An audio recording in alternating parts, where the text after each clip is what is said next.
2 Kings 7. I read from the Institute for Scripture Research, the ISR, because it takes a direct translation from Hebrew to English, Greek to English, and Aramaic to English. Yah is short for YahWeh or YahWeh, same thing. Yod-He, Vav-He. Yah is the Elohim of the heavens and the earth, the first and the last and the only.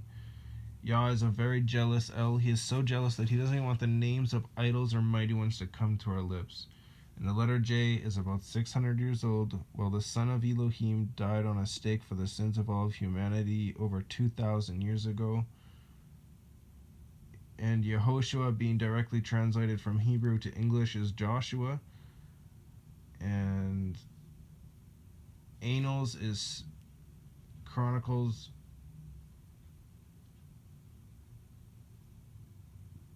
Judges is rulers, and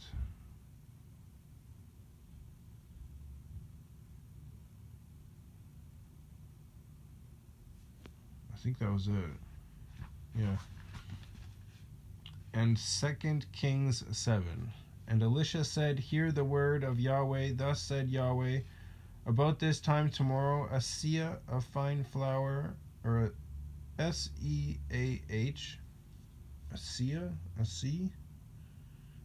of fine flour for a shekel, and two seahs of barley for a shekel at the gate of Shamron, and an officer on whose land the sovereign leaned answered the sovereign of Elohim and said, "Look, if Yah is making windows in the heavens, shall this word come true?" And he said, "Look, you are about to see with your own eyes, or with your eyes, but do not eat of it." And there were 4 leprous men at the entrance at the gate, and they said to each other, "Why are we sitting here until we are dead? If we shall say, 'Let us go into the city,' the scarcity of food is in the city, and we shall die there.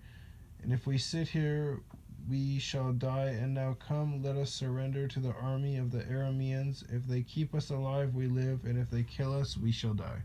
Well, either way, we're going to die, so let's just go to the camp. So at twilight they rose up to go to the camp of the Arameans, and when they had come to the outskirts of the Aramean camp, look, no one was there, for Yah had caused the army of the Arameans to hear the noise of chariots and the noise of horses, the noise of a great army, and they said to each other, "Look, the sovereign of Israel is hired against us, the sovereign of the Hittites and the sovereign of the Mitzrians to come against us." So they rose up and fled at twilight, and left the camp as it is, their tents and their horses and their donkeys, and they fled for their lives. And when these lepers came to the outskirts of the camp, they went into one tent and ate and drank, and took from there silver and gold and garments, and went and hid them. And they came back and went into another tent and took from there and went and hid it. Then they said to each other, "We are not doing right. This day is a day of good news, and we are keeping silent. And if we wait until morning light, then evil shall come upon us. And now come, let us go and inform the house of the sovereign." And they came and called to the gatekeepers of the city and informed them, saying, "We went to the camp of Aram, and look, there is not a man or a voice of man, only horses tied and donkeys tied, and the tents as they were." And the gatekeepers called, and they informed the house of the sovereign inside. So the sovereign rose up in the night and said to his servants, "Let me now inform you what the Arameans have done to us. They know that we are starving, so they have gone out of the camp to hide themselves in the fields, saying, 'When they come out of the city, we shall catch them alive and enter into the city.'" You know what they should have done? They should have gathered up, instead of hiding the garments, they should have put them on themselves and then went in there and seen and be like, hey, look, we just took this from all their tents. I don't think they're coming back.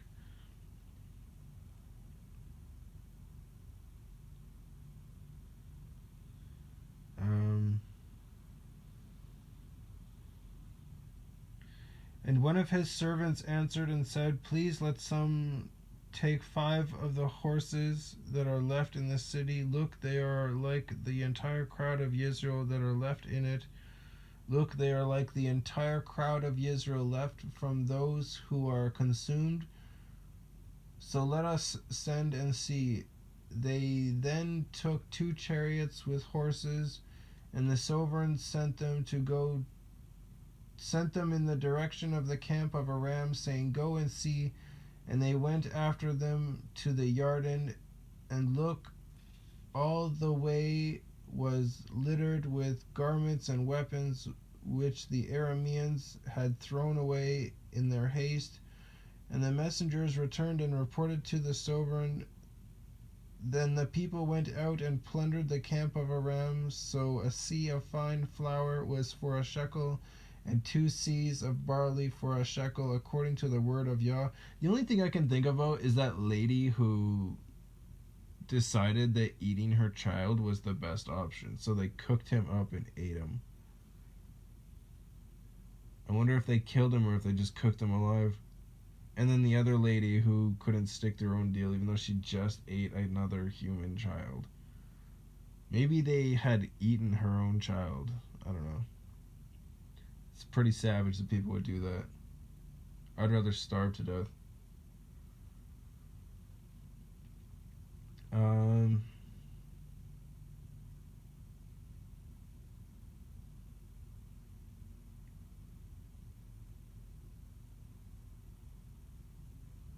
the sovereign had appointed the officer on whose hand he leaned to be in charge of the gate. But the people trampled him in the gate, and he died, as the man of Elohim had said, who spoke when the sovereign came down to him. And it came to be, as the man of Elohim had spoken to the sovereign, saying, 2 seahs of barley for a shekel, and a seah of flour, a seah of fine flour for a shekel at this time tomorrow in the gates of Shomron.